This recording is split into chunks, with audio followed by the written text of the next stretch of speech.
আমি প্রথম ডক্টর ইউনূস সাহেব যখন হয়, আমি প্রথম বলেছিলাম যে উনি 5 বছর থাকা দরকার দেশকে সুন্দর করার জন্য। আমি তখন বুঝতে পারি নাই যে ইউনূস সাহেব এইভাবে দেশকে ধ্বংস করবেন এবং এইভাবে নিজে দুর্নীতির মধ্যে জড়িয়ে পড়বেন নিজের ব্যক্তিগত কাজে। প্রশ্ন যেহেতু অন্তর একটা সরকার গঠন হয়ে গেছে, সেই সরকার 18 মাস চালিয়েছে, এখন প্রশ্ন আসবে যে 18 মাসের যে চালালো যদি গোড়ায় গলদ থাকে, উনার আশাটাই যদি অবৈধ হয়, তাহলে এইগুলো কি অবৈধ হবে কিনা? শুরুটাই তো ছিল ভুলের মধ্য দিয়ে, শুরুটাই তো ছিল আসলে একটা মিথ্যা তথ্য দিয়ে মানুষকে উস্কানের মাধ্যমে, এবং মব যাত্রা, মব দিয়ে যে কোনো একটা প্রতিষ্ঠানকে এরকম ভাবে একেবারে মানে তছনছ করে ফেলা যায়, সেটা তো মানে ওখানেই প্রথম শুরু হলো।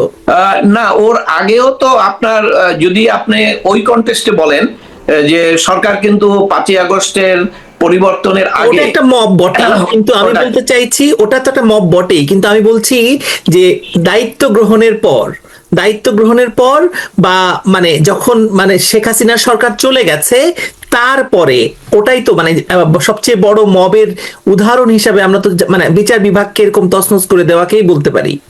হ্যাঁ, বিচার বিভাগের উপরে ওই হস্তক্ষেপ করার মাধ্যমে তারা যেটা করেছেন সেটা হলো তাদের দাবি মতো যে যেহেতু বিচারকরা আপিল বিভাগে যারা নিয়োজিত আছেন সবাইকে আওয়ামী লীগের সময় নির্বাচিত করা হয়েছিল, এবং তারা চেয়েছেন যে ওই সেটআপটা চেঞ্জ করে তারা তাদের পছন্দ মতো লোকজনকে নিয়োগ দিলে তখন তারা হয়তো জুডিশিয়ারির পক্ষ থেকে একটা সেফগার্ড পাবে। কিন্তু আমার দৃষ্টিতে এটা তাদের একটা ভ্রান্ত ধারণা ছিল, কারণ আপনার বিচার বিভাগ তো 18 মাস কাজ করেছে, তাই না?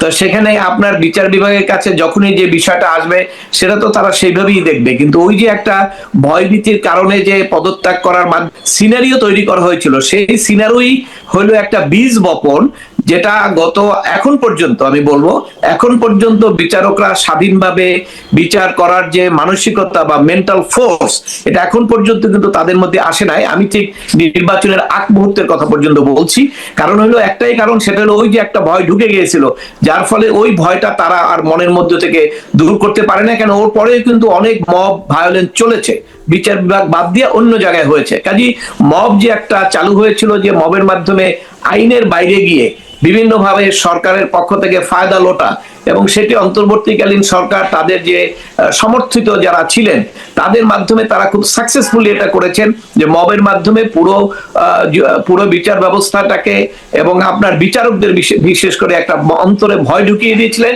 যাতে তারা স্বাধীনভাবে বিচার করতে না পারেন এবং বিচার বিভাগ একটা মুখ থুবড়ে পড়ে, সেরকম একটা পরিবেশ পরিস্থিতি তৈরি করতে সক্ষম হয়েছিলেন তারা, এবং সেইটার রেজাল্ট কিন্তু আমরা 18 মাস পেয়েছি। আমি বারবার বলেছি যে আমাদের বিচার বিভাগ ঠিকই দাঁড়িয়ে আছে, বিচারকরা আছেন, কিন্তু নিম্ন আদালতে ওই সময় আপনি দেখেছেন আওয়ামী লীগের সময়ও যখন বিএনপির এক নেতা অ্যারেস্ট হতো, ওটা সবাই বলে দিত, রিক্সাওয়ালা বলে দিত 10 দিনের রিমান্ড, এবং রিমান্ড হবেই, তাই না? এগুলো কিন্তু কমন একটা ইয়ে ছিল।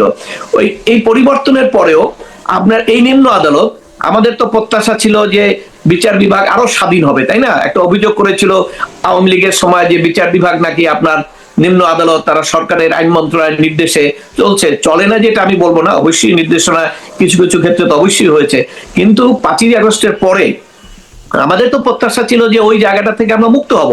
কিন্তু আমরা দেখলাম 5ই আগস্টের পরেও যখন এই আওয়ামী লীগের নেতাদেরকে বা বিভিন্ন নেতৃবৃন্দকে, ছাত্রদেরকে যখন ধরে নেওয়া হচ্ছে, কোর্টে যাচ্ছে, ওইটাও কিন্তু ওই রিক্সাওয়ালারা একইভাবে বলে দিচ্ছে 10 দিন রিমান্ড, এবং বিচারকরা কিন্তু তাদের আগের যে স্মৃতি, আগের যে আপনার কালচার, ওটা থেকে তারা বেরিয়ে আসেননি, এবং সে বেরিয়ে না আসার কারণে আপনারা অনেক বিচারকরে আদালতের ভিতরেই সরকার সমর্থিত, তৎকালীন সরকার সমর্থিত আইনজীবীরা নাজেহাল করেছে, এবং নাজেহাল করেছে। এই নাজেহালের অবস্থাটা এমন ছিল যে শুধু ঢাকায় না, ঢাকা, রাজশাহী সব বিভিন্ন জায়গায় বিভিন্ন ভাবে বিভিন্ন পত্র পত্রিকায় এই রিপোর্টগুলো প্রকাশিত হয়েছিল, যার ফলে আমরা দেখেছি যে বিচারকদের মনে, এবং এক সময় তো 18 মাস থেকে তো আমি জানি যে শত শত আইনজীবীরাও আদালতে আসতে পারেন নাই, সে অবস্থাটাও ছিল। আগে কিন্তু এরকম হয় নাই। বিএনপি আইনজীবীদের বিরুদ্ধে মামলা হতো, তখন কিন্তু সাথে সাথে তারা আগাম জামিন পেয়ে যেতেন, এবং খুব বড় ইনস্ট্যান্স ছাড়া মোটামুটি সবাই তখন কোর্টে প্র্যাকটিস করতে পারতেন। কিন্তু ওই 18 মাসে অন্তর্বর্তীকালীন সময়ের সময় অনেক আইনজীবী যারা হয়তো ওই সময় আওয়ামী লীগ সমর্থক বা তাদের পক্ষে ছিলেন, তারা কিন্তু আদালতেও আসতে পারেন না, শত শত আইনজীবী, এবং তারা জেলখানায় থেকেছেন।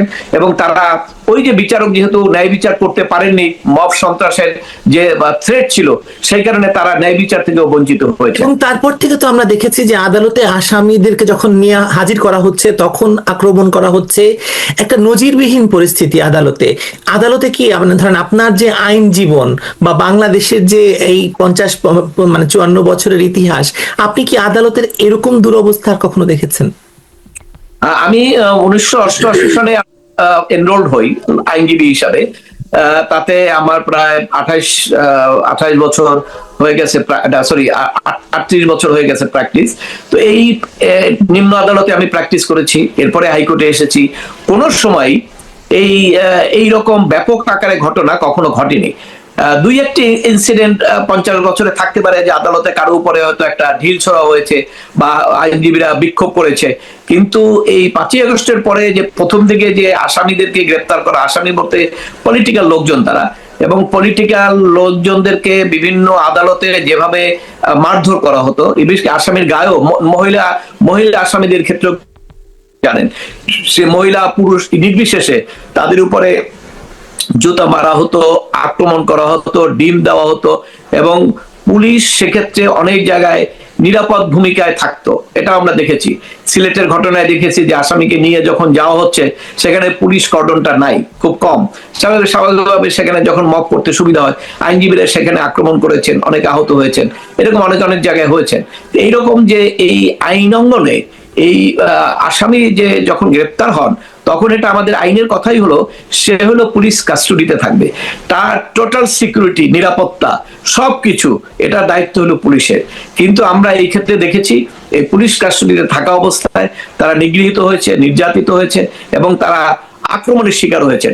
এবং এটার প্রতিকার কিন্তু আদালত দেওয়ার কথা, কিন্তু আমরা ওই কথাটাই বলবো, আদালতও সেই সক্ষমতায় ছিল না যে আদালত সেই প্রতিকার দিবে। কারণ হলো যে সরকারের সর্বোচ্চ পর্যায় থেকে এই ধরনের একটা মব প্রচলন করে টোটাল সোসাইটিকে, বিচার বিভাগকে নিয়ন্ত্রণ করার যে একটা প্রক্রিয়া এবং একটা চিন্তা চেতনা, সেটি তো বিচারকরা বুঝতে পেরেছেন। এবং সেই কারণেই কিন্তু বিচারকরা আসামিকে আক্রমণ করলো ওই আইনজীবী, তার বিরুদ্ধে যে ব্যবস্থা নেবেন সেই লাইনে তারা যেতে পারেননি। কারণ বিচারকরাই তো আদেশ দিতে গেলে তাকে বলা হয়েছে এখনই আদেশ দিতে হবে। যদি আসামিকে বাদীকে জিজ্ঞেস করা হলো আসামির নাম জানেন কিনা, চিনেন কিনা, তো বাদী বলতে পারছে না। তখন বিচারক যখন অর্ডার দিবে না, তখন তার উপরে আক্রমণ করা হলো, অর্ডার এখনই দিতে হবে। বাধ্য হয়ে বিচারক কিন্তু আদেশ দিয়েছেন এবং এফআইআর হিসাবে হয়েছে, যার কারণে আপনি দেখবেন হাজার হাজার মানুষ বিনা বিচারে, এবং আপনার এই সবগুলো মামলা ওই অন্তর্বর্তীকালীন সরকারের উপদেষ্টারাও বলেছেন যেগুলো মিথ্যা মামলা।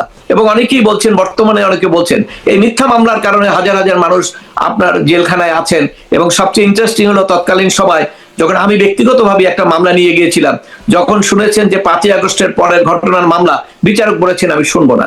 এখন সেক্ষেত্রে আমি বিচারককেও দোষ দেবো না, কারণ তার কিছুদিন আগেই হাইকোর্টেই মিছিল হয়েছে নামের তালিকা ধরে 30 জন, 35 জন, 40 জন বিচারককে অপসারণ করতে হবে, তারা আওয়ামী লীগের সময় নিয়োগ পেয়েছেন, এই তাদের অপসারণ তো করাও হয়েছে কয়েকজন। অপসারণ। এবং সেটি সবচেয়ে ইন্টারেস্টিং হলো, সেই দাবিগুলো আপনি জানেন যে বিচারকদের অপসারণের একটা পদ্ধতি আছে, এবং সেই পদ্ধতি অনুসারে তারা করতে পারতো। সেটি না করে সরাসরি হস্তক্ষেপ করে প্রধান বিচারপতির কাছে তারা গিয়েছেন, কথা বলেছেন, এবং তাদের কথা মতো তারা প্রধান বিচারপতি একটা তালিকা করে ইনস্ট্যান্টলি অনেককে দায়িত্ব থেকে বিরত রেখেছেন। পরবর্তীকালে বিভিন্ন প্রক্রিয়ার মাধ্যমে সুপ্রিম জুডিশিয়াল কাউন্সিল যখন গঠন হয়ে গেল, আমার মামলা রিভিউর রায় যখন হয়ে গেল, তারপরে আস্তে আস্তে অনেকগুলো অভিযোগ এনে অনেকের বিরুদ্ধে সেই ব্যবস্থা নেওয়ার প্রক্রিয়া যখন শুরু হয়, তখন অনেকেই সেখানে পদত্যাগ করেছেন, এবং সেই প্রক্রিয়া এখনো চলেছে। এখন এখানে প্রশ্ন হলো যে আপনার এই যে বিচার বিভাগের উপরে যে অযাচিত হস্তক্ষেপ, এবং যার মাধ্যমে বিচারকদের মনে একটা ভয়ভীতি ঢুকে দেওয়া হলো, এটির থেকে যদি আমরা মুক্ত হতে না পারি, তাহলে কিন্তু ন্যায় বিচার নিশ্চিত হবে না। এবং মানুষের অধিকার প্রতিষ্ঠা করা আদালতের মাধ্যমে, সংবিধানের মাধ্যমে আমার যে অধিকার দেওয়া আছে, সেই অধিকারের মাধ্যমে আমি যে ন্যায় বিচার নিশ্চিত কিন্তু সম্ভব হবে না। আর সেটা যদি সম্ভব না হয়, রুল অফ ল যদি এস্টাবলিশ না থাকে, তাহলে সবচেয়ে বড় ক্ষতিগ্রস্ত হয় সরকার। কারণ তখন এই দেশে যে অনিয়ম হবে, সেই অনিয়মের দায় দায়িত্ব সরকারের উপরে পড়বে, সরকারই সেখানে ডিসপপুলার হবেন। মানে গত 18 মাসে তো তাই হয়েছে। আপনার কি মনে হয় না যে অনিয়ম দিয়ে শুরু হয়েছিল ওই যে 106-এর মানে 6 অনুচ্ছেদের ব্যাপারটি, যেটি দিয়ে আসলে ওই সরকারকে বৈধতা দেওয়া হয়েছিল? আপনার কি মনে হয় না যে ওটাও আসলে মব দিয়ে মানে আসলে মানে বের করা হয়েছিল, এবং পরবর্তীতে যখন এটাকে চ্যালেঞ্জ করা হয়েছিল এবং সেটাকে আসলে জাস্ট ডাস্টবিনে ছুঁড়ে ফেলে দেওয়া হয়েছে, শুনানিটাও পর্যন্ত আসলে হয়নি? এইখানে একটু আমি নতুন তথ্য দেবো, কারণ এটা রাষ্ট্রপতির যে সাক্ষাৎকার, তার প্রেক্ষিতে কিন্তু বলেছি, এখন আমাকে একটু সংশোধন করতে হবে। এর আগে আমরা বলেছিলাম, যেহেতু একটা মামলা মহাসিনের শীর্ষে করেছেন, এবং সেখানে কিন্তু আর্টিকেল 106-এর বা যেগুলো আপনারা ওয়েবসাইটে পাচ্ছেন, বিভিন্ন সোশ্যাল মিডিয়ায় পাচ্ছেন, ওই অর্ডারটাও আমি দেখেছি। সেই অর্ডার মধ্যে কিন্তু একটা কথা বলা হয়েছিল, সেই অর্ডারের মধ্যে বলা হয়েছিল যে প্রেজেন্ট সিচুয়েশনে যেহেতু সরকার নাই, সরকার চলে গেছেন, সেই মুহূর্তে এমার্জেন্সি রাষ্ট্রের ব্যবস্থা করার জন্য তারা একটা সরকার গঠন করতে পারে ডে টু ওয়ার্ক করার জন্য, কারণ সরকারটা তো পরিচালনা করতে হবে ডে টু ওয়ার্ক। কিন্তু সেইটাকেই তারা ওই ডে টু ওয়ার্কের মধ্যে থেকে তারা কিন্তু আলটিমেটলি তারা অনেক বড় ধরনের কর্মকাণ্ডের মধ্যে ঢুকে পড়েছেন। এখন ওই মামলাটা করা পর্যন্ত আমার মনে সন্দেহ ছিল যে আসলে কি আর্টিকেল 106-এ ওই ওপিনিয়ন চাওয়া হয়েছিল কিনা, এবং এটা একটা ধোঁয়াশা ছিল সবার মধ্যে, কারণ তখন দুইজন বিচারক কিন্তু অলরেডি আর্মির ক্যান্টনমেন্টে ছিল, এটা আমরা সবাই জানি। কিন্তু মহামান্য রাষ্ট্রপতি যেদিন সাক্ষাৎকার দিলেন, সেখানে কিন্তু উনি বললেন যে এই সরকার গঠন করার জন্য আর্টিকেল 106-এ একটা ওপিনিয়ন আমরা চেয়ে সাংবিধানিক ধারাকে অব্যাহত রাখার জন্য চেষ্টা করেছি। তার মানে বুঝতে হবে যে রাষ্ট্রপতি আর্টিকেল 106-এ একটা মতামত চেয়েছিলেন। এখানে একটা লিগ্যাল কোশ্চেন আসবে, সেটা ভবিষ্যৎ, যে আর্টিকেল 106-এর যে ল্যাঙ্গুয়েজ, সেখানে বলা আছে যদি কোনো বিষয় আইনি কোনো বিতর্ক সৃষ্টি হয়, যেটা আইনটা ক্লিয়ার না, বোঝা যাচ্ছে না, সেই ক্ষেত্রে মতামত প্রদানের জন্য রাষ্ট্রপতি চিফ জাস্টিস বা সুপ্রিম কোর্টের কাছে মতামত চাইতে পারেন। এখন ওই মহামান্য রাষ্ট্রপতি ওই সময় কিন্তু আইনি কোনো ব্যাখ্যা উনি চেয়েছিলেন কিনা আমি জানি না। এখানে উনি যেটুকু বলেছেন সেটি হলো, উনি বলেছেন সাংবিধানিক ধারাবাহিকতা রক্ষা করার জন্য আমি আর্টিকেল 106-এ মতামত চেয়েছি, এবং তারপরে এই অন্তর্বর্তীকালীন সরকার গঠিত হয়েছে, এটুকু শুধু জানা গেছে। কিন্তু এর বাইরে এখানে আর্টিকেল 106-এর যে মতামত, এটা নিয়েও ভবিষ্যতে প্রশ্ন আসতে পারে। এটা হয়তো লিগ্যাল এরিনায় কখনো এটা স্ক্রুটিনাইজ হবে, যে এই ধরনের ক্ষেত্রে আইনি কোনো ব্যাখ্যা না চেয়ে শুধুমাত্র সরকার গঠন করা যায় কিনা, এইভাবে কোনো মতামত চাওয়ার সুযোগ আছে কিনা, সেটা হয়তো ভবিষ্যতে প্রশ্ন আসতে পারে, যে কোনো সময়, এটা এখনই বলা যাবে না। মহামান্য রাষ্ট্রপতি যেহেতু বলেছেন, কাজে আমি এখন বলি যে আর্টিকেল 106-এর উনি ওপিনিয়ন চেয়েছিলেন, এবং সেই ওপিনিয়ন চাওয়ার পরই সরকার গঠন করা হয়েছিল। কিন্তু সরকারের দায়িত্ব ছিল দ্রুত নির্বাচনের মাধ্যমে 3 মাসের মধ্যে নির্বাচন দেওয়া, যেটা কিন্তু তৎকালীন সময় বিএনপিও দাবি করেছিল। কিন্তু আসলে ওনাদের যারা ক্ষমতায় এসেছিলেন, তাদের একটা উদ্দেশ্য ছিল যে ক্ষমতাটা দীর্ঘায়িত করা যায় কিনা। গতকাল কি আমি আপনাদের এই একটা আলোচনায় এক সাংবাদিক উনি নিজেই স্বীকার করলেন, নিজেই বলেছিলেন যে আমি প্রথম ডক্টর ইউনূস সাহেব যখন হয়, আমি প্রথম বলেছিলাম যে উনি 5 বছর থাকা দরকার দেশকে সুন্দর করার জন্য। আমি তখন বুঝতে পারি না যে ইউনূস সাহেব এইভাবে দেশকে ধ্বংস করবেন এবং এইভাবে নিজে দুর্নীতির মধ্যে জড়িয়ে পড়বেন নিজের ব্যক্তিগত কাজে। সম্ভবত ওনার নাম সিরাজুল ইসলাম বা এরকম কিছু সিনিয়র সাংবাদিক।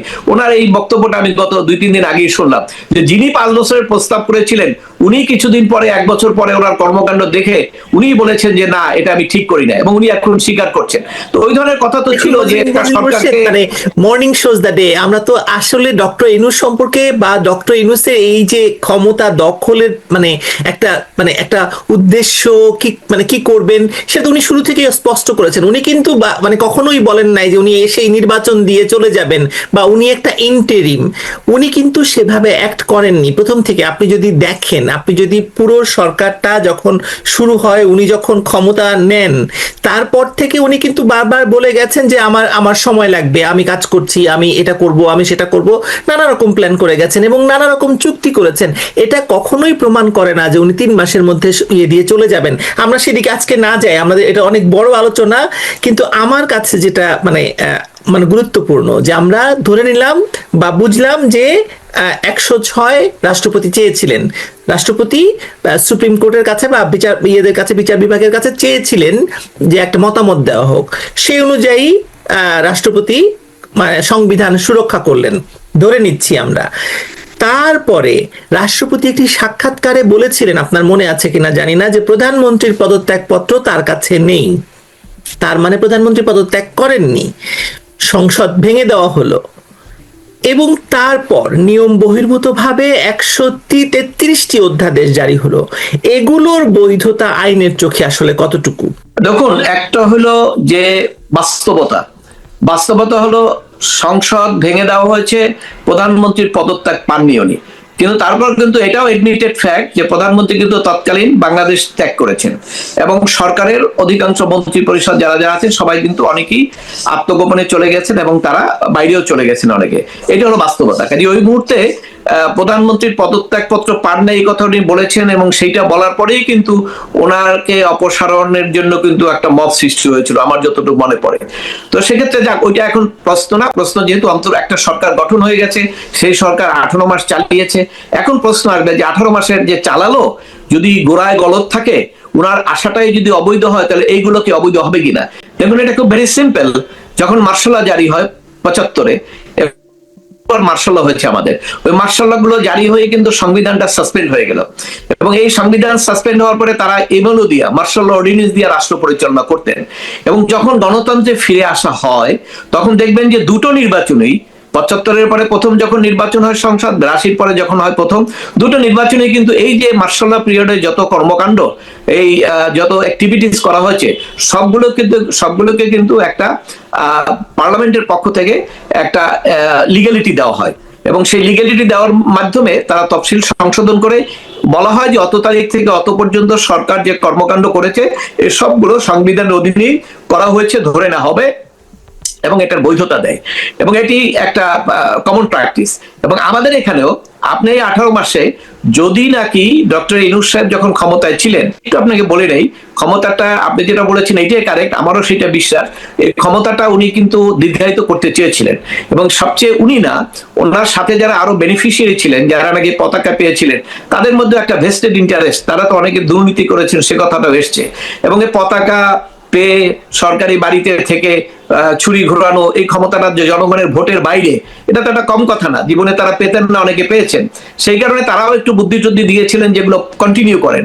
কিন্তু আসলে ডক্টর ইউনূস সাহেব দেখলেন যে উনি যখন এসেছিলেন তখন ওনার যে জনপ্রিয়তা ছিল, যত মানুষ ওনাকে বলেছে যে ঠিক আছে আপনি বসেন, আপনি চালান, উনি যখন দেখেছে 1 বছর পরে যে এইটার যে মাত্রা, সেটাকে না, তো এটা তো সাউন্ড বোঝা যায়, তাই না, সবকিছু বোঝা যায়, ওরা তো অভিজ্ঞ লোক বোঝে। ছাড়াও শুনুন, দেশি বিদেশি চাপ তো অবশ্যই ছিল, বিদেশি চাপও ছিল, যেরকম একটি অনির্বাচিত এবং সেটা আমি আসছি, অবৈধ, হ্যাঁ সেটা আমি আসছি, সেইখানে উনি যে যখন দেখলেন যে ওনার জনপ্রিয়তা কমে গেছে, আর সবচেয়ে হলো যে উনি কয়েকটা রাষ্ট্র পরিচালনা করতে গেলে আপনাকে law and order situation maintain করতে হয়, তারপরে বিদেশের আপনার লাগে, সহযোগিতা লাগে, ইনভেস্টমেন্ট লাগে, বিচার বিভাগের কার্যক্রম আপনার রুল অফ ল থাকতে হয়। উনি যখন দেখলেন এগুলো একটাও উনি কিছু করতে পারেন নাই, স্বাভাবিকভাবে উনি বুঝতে পারছেন যদি রাষ্ট্র এইভাবে চলে তাহলে কিছুদিন পরেই হয়তো 1 বছর 6 মাসের মধ্যে যে কোনো একটা ঘটনা 5ই আগস্টের মতো আবার ঘটতে পারে।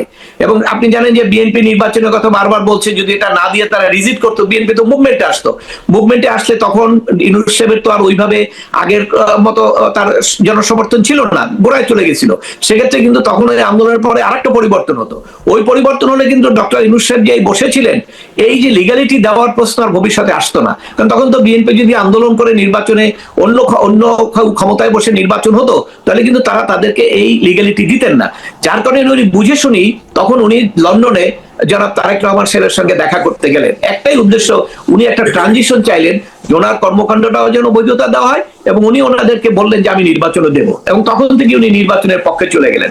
কিন্তু ওনার যে পার্টি, যে পার্টি উনি তৈরি করেছিলেন, বা ওনার যারা সাপোর্টার অন্যান্য দল, তারা অবশ্যই এটা মানতে পারেন নাই, তারা মনে করেছিল নির্বাচনটা যত দেরিতে হয় ততই ভালো, কিন্তু বিএনপি তো সবচেয়ে বড় দল, অর্থাৎ সেই ক্ষেত্রে তাদের কাছে যখন গেছে তারাও নির্বাচনের পক্ষে এসছে, তারপরে এই ধরনের মেকানিজম আবার অন্য একটা শুরু হয়েছিল, এই সংস্কারের বিভিন্ন অজুহাত নিয়ে 9 মাস আলোচনা, এবং এক পর্যায়ে আপনার বিএনপিও তেমন কোনো বিতর্কের মধ্যে জড়ান নাই, খুব ভালোভাবেই তারা এমন কোন সুযোগ তাদেরকে আবার নতুন করে দেন নাই যে যদি আবার একটা বিতর্ক সৃষ্টি হতো তাহলে কিন্তু নির্বাচনটা আবার ডিলে হতো। সেই কারণে বিএনপি অত্যন্ত, বিশেষ করে সালাউদ্দিন সাহেব অত্যন্ত বুদ্ধিমত্তার সাথে টোটাল সিচুয়েশনটাকে হ্যান্ডেল করেছেন এবং আলটিমেটলি নির্বাচনের দিকে নিয়ে এসেছেন। এবং সেই নির্বাচনটা, আমি এর আগেও বলেছি, নির্বাচনটা আপনার এটা কিন্তু একটা সার্বজনীন নির্বাচন না, এটা হলো একটা সিলেক্টিভ নির্বাচন, এটা হলো সরকার সমর্থিত রাজনৈতিক দলগুলোর। এখানে অন্য দল অংশগ্রহণ করেন নাই, আওয়ামী লীগ তার সমর্থিতরা, জাতীয় পার্টি দাঁড়ালেও অনেক জায়গায় তারা নির্বাচনী ক্যাম্পে কাজ করতে পারেন নাই। তো যাই হোক, তারপরে তো আমাদের একটা ট্রানজিশন, একদম যে সরকার ছিল সেই সরকারটা ছিল আপনার একটা অনির্বাচিত সরকার, এবং এই জন্য বিদেশি সাহায্য, ইনভেস্টমেন্ট কোনো কিছু ছিল না, এবং আমার বাংলাদেশের অর্থনৈতিক অবস্থা করুণ হয়ে যাচ্ছিল। সেই কারণে ট্রানজিশনটা দরকার ছিল, এবং এখন নির্বাচিত সরকার হয়েছে। নির্বাচিত সরকার হওয়ার পরে উনি চলে গেছেন। এখন এই নির্বাচিত সরকার হওয়ার পরে এখন যে দেশের ক্রাইসিস গুলো আছে, এই সবগুলো সেগুলো আপনাকে ওভারকাম করে এই সরকারের পক্ষ থেকে আগের জায়গায় রাষ্ট্রকে একটা সঠিক জায়গায় নিয়ে যাওয়া, এটা একটা বড় চ্যালেঞ্জ, এবং সেই চ্যালেঞ্জটা কতদূর এই সরকারের পক্ষ থেকে করতে পারবে এটা আমরা এখনো বলতে পারবো না। তবে এটা যদি চ্যালেঞ্জগুলো সে গ্রহণ করতে না পারে তাহলে কিন্তু বাংলাদেশের জনগণের জন্য আমাদের যে ভবিষ্যৎ, সেটা কিন্তু কতটা আমাদের জন্য সুফল হবে বা কতটা আমাদের জন্য ভাগ্য ভালো হবে এটা এখনো বলা যাচ্ছে না। অ্যাডভোকেট মনজিল মোর্শেদ, আমি আবারও 133টি মানে অর্ডিন্যান্স বা অধ্যাদেশের মানে প্রতি আপনার দৃষ্টি আকর্ষণ করতে চাই। ধরুন যে এই অধ্যাদেশগুলো এই সরকার সংসদে র্যাটিফাই করলো না বা লিগ্যালিটি দিল না, তাহলে কি হতে পারে? আর যদি লিগ্যালিটি দেয় তাহলে তাদেরকে জুলাই সনদ মানতে হবে, আবার সংবিধান সংশোধনের ব্যাপারটাতে যেতে হবে। মানে কি মনে হচ্ছে আপনার এই জায়গাতে? না, এই জায়গাটা একটু আপনার ইনফরমেশন একটু কারেক্ট করে দেই। অর্ডিন্যান্স দিয়ে জুলাই সনদের এটা করা হয় না, ওটা হলো প্রেসিডেন্সিয়াল অর্ডার। আর সংবিধানে ওই সংসদে উপস্থাপনের কথা বলা হয়েছে শুধু অর্ডিন্যান্স, কাজে ওই অর্ডারের কোন সংবিধানের ওইটার কোনো আইনি ভিত্তি নাই, ওটা আমি আগেও বলেছি। ধন্যবাদ, এটা আসলে আমার একটু ক্লিয়ার হওয়া দরকার ছিল। আচ্ছা, ওইটার কোনো আইনি ভিত্তি নাই, ওই প্রেসিডেন্সিয়াল অর্ডার জারি করার তার কোনো ক্ষমতাই নাই, এবং এইটা নিয়ে ভবিষ্যতে অনেক, যদি উনি স্বেচ্ছায় করে থাকে তাহলে মহামান্য রাষ্ট্রপতি তো এখন 5 বছর ইমিউনিটি আছে, ভবিষ্যতে ওনার বিরুদ্ধে মামলা হতে পারে যে উনি এইভাবে বেআইনি আদেশ কেন জারি করলেন। প্রেসিডেন্সিয়াল অর্ডার তো জারি করার কোনো সুযোগ নাই সংবিধান থাকতে। এখন ওনার হয়তো একটা ডিফেন্স থাকবে, যে ডিফেন্সের আমরা কিছুটা সূত্র হয়তো পাচ্ছি, উনি হয়তো বলতে পারেন যে এটা আমি কিছুই জানি না, আমাকে দিয়ে আমার নামেই করা হয়েছে, সেটা আসলে তার ডিফেন্স আছে, সেটা ভবিষ্যতে দেখা যাবে। কিন্তু অর্ডিন্যান্সের কথা যেটা বলছেন, দেখেন অর্ডিন্যান্স মেকিং পাওয়ারটা সংবিধানের আর্টিকেল 93 তে দেওয়া আছে, সেখানে স্পষ্টভাবে বলা আছে দুইটা টার্ম, একটা হলো if it is necessary emergency, যদি জরুরি প্রয়োজন হয়, আর একটা হলো ইফ প্রেসিডেন্ট স্যাটিসফাইড, যদি রাষ্ট্রপতি আপনার স্যাটিসফাইড হন যে না এটা করা দরকার। এই দুটো টার্ম, এখন এই দুটো টার্মে রাষ্ট্রপতির যে সাক্ষাৎকার ওটা যদি না আসতো তাহলে কিন্তু আমি সেখানে অ্যানালাইসিস করতাম এইভাবে যে বিএনপি ক্ষমতায় আসার পরে বিএনপি সেগুলা নিশ্চয়ই তারা সবগুলা দেখবে যে কোনগুলো প্রয়োজন ছিল কোনগুলো প্রয়োজন ছিল না, একটা যাচাই বাছাই করে হয়তো অধিকাংশগুলো হয়তো প্লেস করবে পার্লামেন্টে। কিন্তু মহামান্য রাষ্ট্রপতির যে সাক্ষাৎকার কালের কণ্ঠে এসছে, এটির পরে আমার কাছে মনে হচ্ছে না, এখন তো বিএনপির সরকারের পক্ষ থেকে আইন মন্ত্রণালয় যারা আছেন তাদেরও একটা দায়িত্ব হবে এটা এখন রাষ্ট্রপতির সঙ্গে অনেকগুলো কনসালটেশন করার, যে এই অর্ডিন্যান্সটা ওনার অমতে হয়েছে কিনা। যদি অমতে হয়ে থাকে তাহলে তো উনি আর ওটা প্লেস করার কোনো দায়িত্ব দরকার নাই, কারণ উনি তো এটা তো বলাই আছে আইনে যে ওনার স্যাটিসফ্যাকশন। তো ওনার স্যাটিসফ্যাকশন মানে উনি যদি নাই জানে তাহলে সেক্ষেত্রে ওনার নামে করা হয়ে গেছে বা আন্ডার কম্পালশন করা হয়েছে, কারণ উনি তো বলেছেন ওনার ওখান থেকে সব সরিয়ে নেওয়া হয়েছে। উনি তো অনেকগুলো কথা বলেছেন, সেই প্রশ্নে অন্য জায়গায় আসবো আমরা, ওইটা কি ধরনের অপরাধ। কিন্তু উনি বলেছেন যে ওনার অজান্তে অন্তর্বর্তীকালীন সরকার অনেক কিছু করেছেন, ওনাকে প্রেসারাইজ করে ওনাকে এমন একটা সিস্টেম করে রাখা হয়েছে যেখানে ওনার কোনো অল্টারনেটিভ ছিল না। যদি এই কথা হয় তাহলে এখন আইন মন্ত্রণালয়ের দায়িত্ব হবে এই যে অর্ডিন্যান্স গুলো, এগুলোর ব্যাপারে আরো কেয়ারফুলি আপনার যাচাই বাছাই করা, এবং দরকার হলে রাষ্ট্রপতির সঙ্গে কনসাল্ট করা প্রত্যেকটা স্যাটিসফ্যাকশন ছিল কিনা। যদি উনি ওনার কাছ থেকে নেগেটিভ আসে তাহলে ওইগুলোকে তো আসলে পার্লামেন্টে উপস্থাপন করার কোনো প্রয়োজন নাই। আর ওগুলো পার্লামেন্টে প্রয়োজন না করলেও 18 মাসের যে সরকারের কর্মকাণ্ড সেইটা কিন্তু আপনার সব ভেস্তে যাবে তা কিন্তু না, কারণ ওইটা কিন্তু যেহেতু বিএনপির সঙ্গে আলোচনা যেটা হয়েছে অন্তর্বর্তী মানে তৎকালীন ডক্টর ইউনূস সাহেবের সঙ্গে, সেখানে তো নিশ্চয়ই নির্বাচন এবং ওনার কর্মকাণ্ডকে বৈধতা, এটা তো সাবজেক্ট ছিল অবশ্যই, এবং সেইটি আপনার আলোচনায় আসুক বা না আসুক, সেটা ছিল, এটা আমার দৃঢ় বিশ্বাস। নির্বাচন হয়েছে এবং ওই বৈধতাটাও কিন্তু পার্লামেন্টে ওইভাবে বিএনপি সেটা দিবে, কারণ আপনি জানেন যে স্টেট এটি যদি বৈধতার প্রশ্ন আসে, সেক্ষেত্রে ইন জেনারেল বৈধতা আসতেই হবে। কেউ আদালতে কোনো বিষয় নিয়ে হয়তো ভবিষ্যতে চ্যালেঞ্জ করতে পারে, এটা 5th অ্যামেন্ডমেন্টেও হয়েছে, 7th অ্যামেন্ডমেন্টে হয়েছে, অনেকগুলো চ্যালেঞ্জ হয়, কিন্তু নর্মালি তো রাষ্ট্র একটা প্রক্রিয়ার মাধ্যমে চলে। অর্থাৎ বাংলাদেশে যারাই জোর করে বসুক, অনিয়ন্ত্রিত আপনার নির্বাচিত না হয়ে বসুক, তারা তো সিটে ছিলেন, তাদের অধীনে প্রশাসন কাজ করেছেন। অর্থাৎ এই কাজগুলোতে তো এই এর 5th অ্যামেন্ডমেন্টের জাজমেন্টে কিন্তু পাস্ট এন্ড ক্লোজ বলা হয়েছে, অর্থাৎ এগুলোকে বৈধতা দেওয়া হয়েছে। অর্থাৎ সরকারের পক্ষ থেকে যেগুলো করা হয়েছে মোস্টলি অ্যাক্টিভিটি যেগুলো রাষ্ট্র রিলেটেড, সেগুলো আপনার যেগুলো পলিটিক্যাল মোটিভেটেড, সেগুলোর ব্যাপারে কোশ্চেন করা যাবে যদি অর্ডিন্যান্স রিলেটেড থাকে। কিন্তু অর্ডিন্যান্স গুলো যদি প্লেস নাও হয়, কিন্তু যে কর্মকাণ্ডগুলো হয়েছে সেগুলো আমার মনে হয় যে নেক্সট পার্লামেন্ট সেগুলো বৈধতা দিবে, এরকম একটা নিশ্চয়ই তাদের সেদের সঙ্গে নিশ্চয়ই এরকম একটা মনে হয় কোন অর্ডিন্যান্সের মধ্যে আপনি 33টা মানে 133টা অর্ডিন্যান্স দেখেছেন বা অধ্যাদেশ আপনি দেখেছেন, কোনটা নিয়ে সবচেয়ে বেশি ঝামেলা হতে পারে মানে মানে দিলে যদি তারা র্যাটিফাই করে? না, রেটিফাই তো ধরেন অনেক আইন উনি পরিবর্তন করেছেন, তাই না? সেই আইন পরিবর্তনের ক্ষেত্রে সেই ক্ষেত্রে ওই আইন পরিবর্তনের যে উদ্দেশ্য, সেই উদ্দেশ্যটা বর্তমান সরকার যদি মনে করে যে ওনারা রাষ্ট্রটাকে এই আইনের মাধ্যমে পরিচালিত করতে চান না, তাহলে তো ওনারা সেখানে ওটা বাদ দিবেন। ওই ক্ষমতাটা তো আবার সংবিধান তাদেরকে দিয়েছে। আপনি জানেন যে 2008-এর নির্বাচনের পরে যখন আওয়ামী লীগ ক্ষমতায় আসলো, সেখানেও কিন্তু ওই সময় পুলিশ অর্ডিন্যান্স ছিল কিন্তু একটা, কিন্তু সেটা কিন্তু আওয়ামী লীগ সরকার পার্লামেন্টে প্লেস করে নাই, যার ফলে ওটা আর হয় নাই। এখানেও এরকম বহু অর্ডিন্যান্স আছে। এবং আপনার সবচেয়ে বড় একটা বিষয় আসবে, সেটা হলো এই যুদ্ধ অপরাধীর ট্রায়াল, আন্তর্জাতিক অপরাধ ট্রাইব্যুনালে কিন্তু 2টা অর্ডিন্যান্স ওরা সংশোধন করেছেন। একটা হলো যে দলের বিচার, আর একটা হলো আপনার এই আইন শৃঙ্খলা রক্ষা বাহিনীর যে ডেফিনেশন, যেটার মাধ্যমে এই যে সেনাবাহিনীর অফিসারদেরকে যে অন্তর্ভুক্ত করা হচ্ছে। তো এগুলোর ব্যাপারে একটা বড় প্রশ্ন, এটা আইনি প্রশ্ন এমনি আসবে, কেন ওখানে তো বিচার হচ্ছে, ওই বিচারে যারা অভিযুক্ত হবে তারাও কিন্তু অ্যাপিলের। আর রাষ্ট্রপতি এখন এই যে এই অর্ডিন্যান্স গুলো রাষ্ট্রপতি গিয়ে আসলে সম্মতি দিয়েছেন কিনা, কি করেছেন না করেছেন, এগুলো তো এখন যদি এটা সরকার রাষ্ট্রপতির সম্মতি বা রাষ্ট্রপতির ব্যাপারে কনসাল্ট নাও করে, এই সুযোগে রাষ্ট্রপতির ইন্টারভিউর সুযোগে কিন্তু প্রত্যেকটা আইনের ক্ষেত্রে কিন্তু এগ্রিড পার্সন যারা থাকবে, ধরেন ওই আদালতের সংশ্লিষ্ট যারা থাকবেন, তারা তাদের আদালতের অর্ডিন্যান্স গুলো নিয়ে আসবেন, অথবা অ্যাডমিনিস্ট্রেটিভ অ্যাকশনে যেগুলো থাকবেন সেগুলোর দ্বারা যারা এফেক্টেড হয়েছেন তারা আদালতে আসবেন, এবং এগুলো আদালতে আসবেন, এবং এগুলো আদালতে নিশ্চয়ই এটা স্ক্রুটিনাইজ হবে যে যথার্থভাবে অর্ডিন্যান্স গুলো হয়েছিল কিনা। তবে আমার ধারণা যে বিএনপি এখন যেগুলা স্ক্রুটিনাইজ করতেছেন, তার মধ্যে রাষ্ট্রপতির যে সাক্ষাৎকার, এরপরে তাদের একটু আরো ভিজিলেন্ট হওয়া দরকার, একটু মানে সিরিয়াসলি নেওয়া দরকার, যে আসলেই আর্টিকেল 93-তে যে প্রভিশনটা দেওয়া আছে, যে স্যাটিসফ্যাকশন অফ দ্য প্রেসিডেন্ট, এই জিনিসটা তারা একটু বিবেচনা আইন মন্ত্রণালয়ের মাধ্যমে রাষ্ট্রপতিকে জিজ্ঞেস করলে হয় যে আপনার স্যাটিসফ্যাকশন ছিল কিনা, এটা কনফিডেন্সিয়ালি থাকবে, বাস জাস্ট অডিয়েন্স গুলো তারা ড্রপ করে দিবে, সেখানে যাবে না। তো সেই ক্ষেত্রে তো এই জিনিসগুলা এখানে এখন সবকিছু ডিপেন্ড করে যে সরকার যারা আছেন তাদের 2/3 মেজরিটি। আমি শেষে আপনাকে আবার এই প্রশ্ন ফিরে আসবো, কিন্তু তার আগে আমার অনেক প্রশ্ন আছে। আমি প্রশ্নটি করতে চাই এরকম, যে রাষ্ট্রপতি শাহাবুদ্দিন আহমদ চুপ্পু বলেছেন ডক্টর মোহাম্মদ ইউনূস সংবিধান লঙ্ঘন করেছেন, বারবার করেছেন, 18 মাসে অনেকবার করেছেন, উনি বারবার একই কথা বলেছেন এই সাক্ষাৎকারে।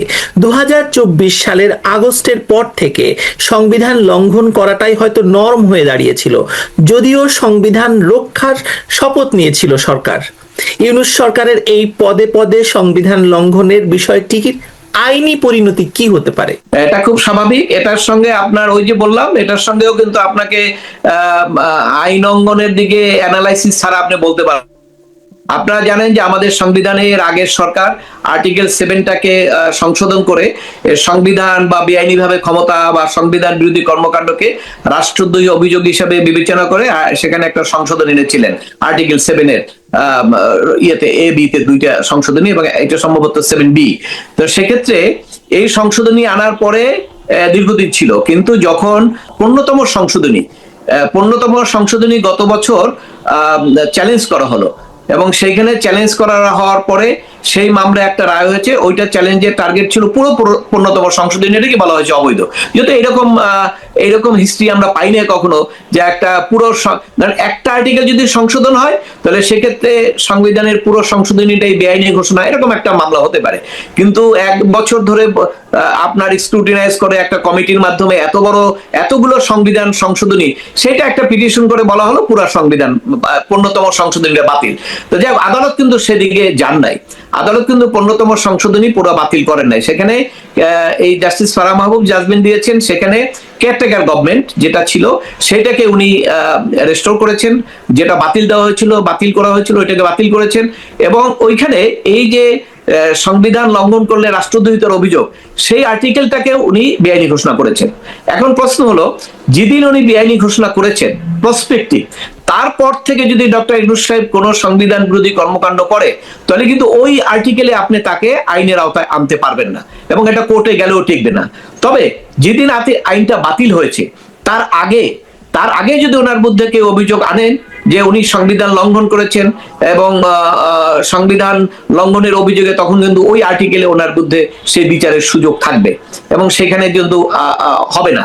তবে এরপরে উনি যখন এই আইন বাতিল হলো, আপনার সংবিধান 7B যখন বাতিল হলো, সম্ভবত আর্টিকেল 7A অর বি, যেটা হোক আমি ভুলে গেছি, এটা যখন বাতিল হওয়ার পরে ওইটার বিরুদ্ধে আর ওই মামলা হবে না। তবে উনি যেটা বলেছেন, রাষ্ট্রপতিকে ষড়যন্ত্র করে উচ্ছেদ, রাষ্ট্রপতিকে ক্ষমতাচ্যুত করা বেআইনিভাবে, ওইটা কিন্তু আবার একটা প্রভিশন আমাদের ফৌজদারি আইনে আছে।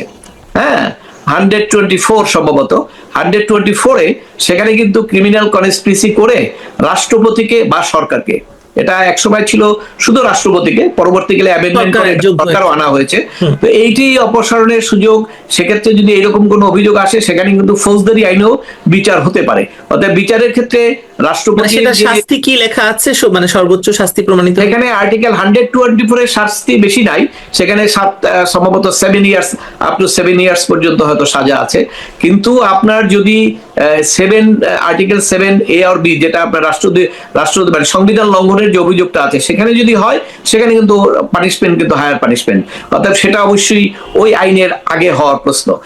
এগুলো এখন কিছুই হবে না, কারণ কারণ আমি কেন বলি, সেটা হলো ডক্টর ইউনূস সাহেব তো একটা নির্বাচন দিয়েছেন, এবং নির্বাচনের মাধ্যমে যারা ক্ষমতায় এসছেন তারা কিন্তু আর ডক্টর ইউনূস সাহেবের সঙ্গে যেহেতু একটা আন্ডারস্ট্যান্ডিং এর ক্ষমতা, এবং সেক্ষেত্রে কিন্তু তারা কিন্তু এই প্রসেসে যাবেন না, আমার যতটুকু ধারণা।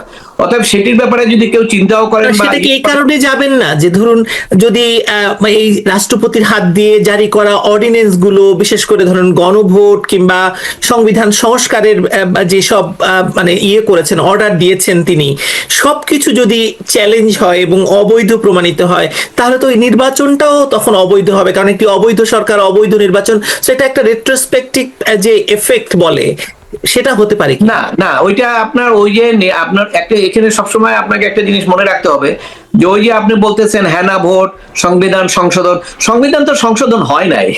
সংবিধান সংশোধন যদি রাষ্ট্রপতি অর্ডিন্যান্সের মাধ্যমে করতেন, সেই অনুসারে যদি অ্যাকশন, তাহলে আপনি বলতে পারতেন।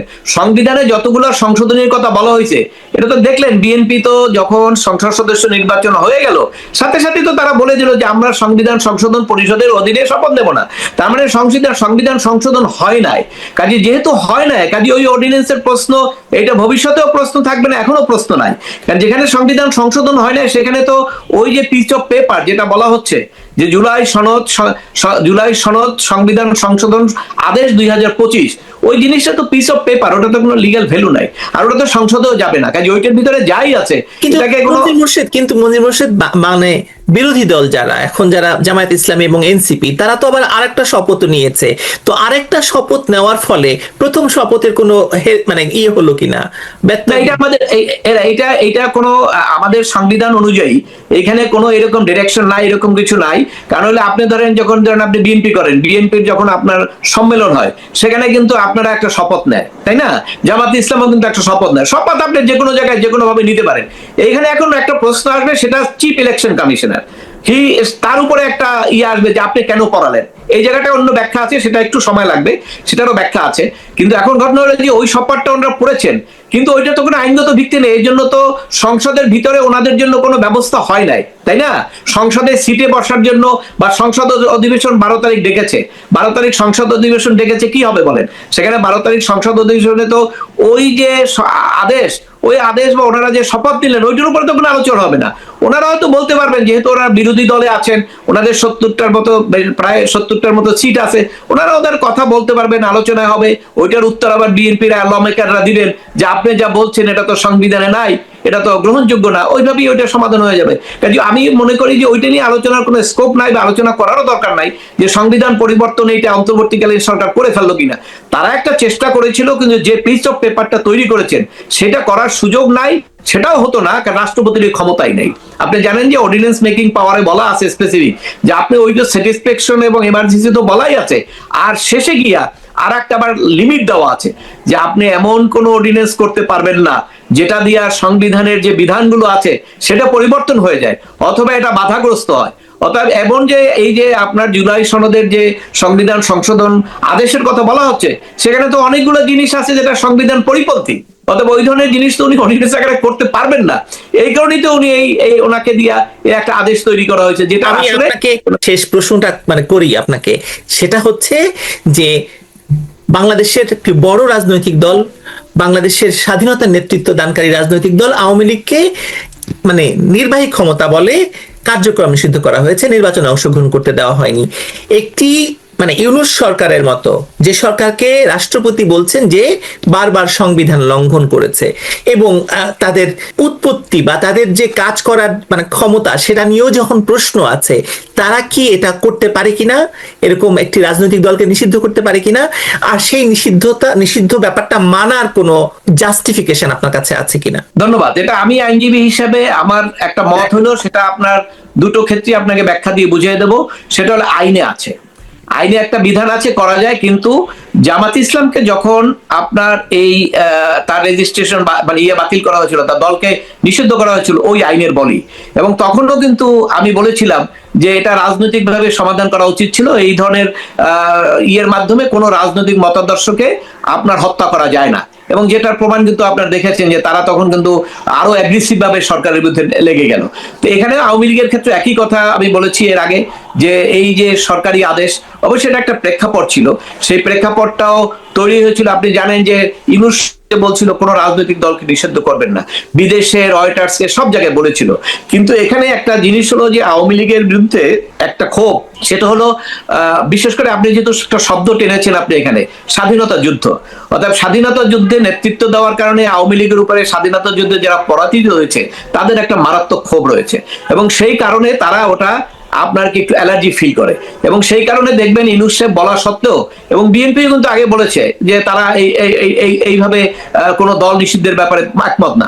তারা তখন কি করলো, এই তার সরকারের এনসিপির সঙ্গে একটা যোগাযোগ করে এনসিপি এবং জামাত ইসলাম একটা সম্মেলন মানে একটা সমাবেশ ডাকলো, এবং সেখানে কিন্তু বিএনপিকে আহ্বান জানানো হয়েছিল, বিএনপি কিন্তু যায় নাই।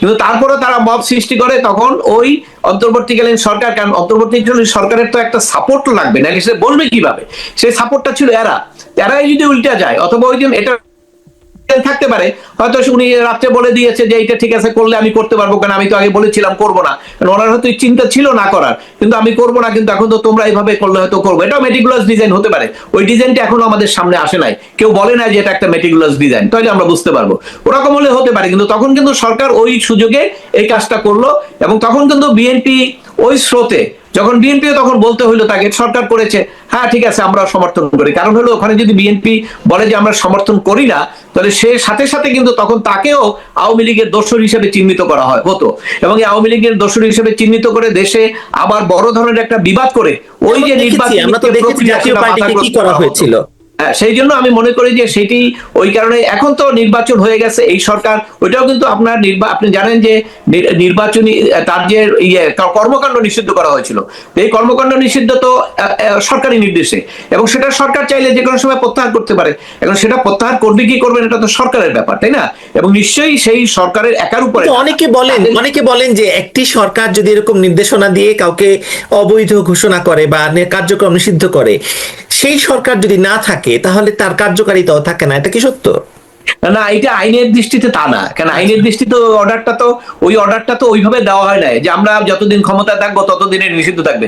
ওখানে বলা হয়েছে সরকারের নির্দেশনা, এবং এটা সরকারের নির্দেশনা অনুযায়ী বলা হয়েছে যে অমুক দলের সকল রাজনৈতিক কর্মকাণ্ড নিষিদ্ধ করা হলো, এবং এই নিষিদ্ধ করা হলো এইটাকে আবার রিকল না করা পর্যন্ত সেটা নিষিদ্ধ থাকবে। এটা শুধু সরকারের উপর ডিপেন্ড করে তা না, যাদেরকে নিষিদ্ধ করা হয়েছে তাদেরও তো একটা সে থাকবে, তারাও তো ভোকালি সেইভাবে বলতে হবে, এবং এটা তো রাজনৈতিক সিদ্ধান্তের ব্যাপার। সেইভাবে ভবিষ্যতে কি হবে এটা তো এখনই বলা যাচ্ছে না। তবে ওটা যে এমনই না যে এই সরকারের উপর বাধ্যতামূলক, ওটা সরকারি সিদ্ধান্ত, এবং সরকার যে কোনো সময় সেটা পুনর্বিবেচনা করতে পারে যদি মনে করে যে এটা দেশের জন্য ভালো হবে, তাহলে সেটা সিদ্ধান্তের ব্যাপার।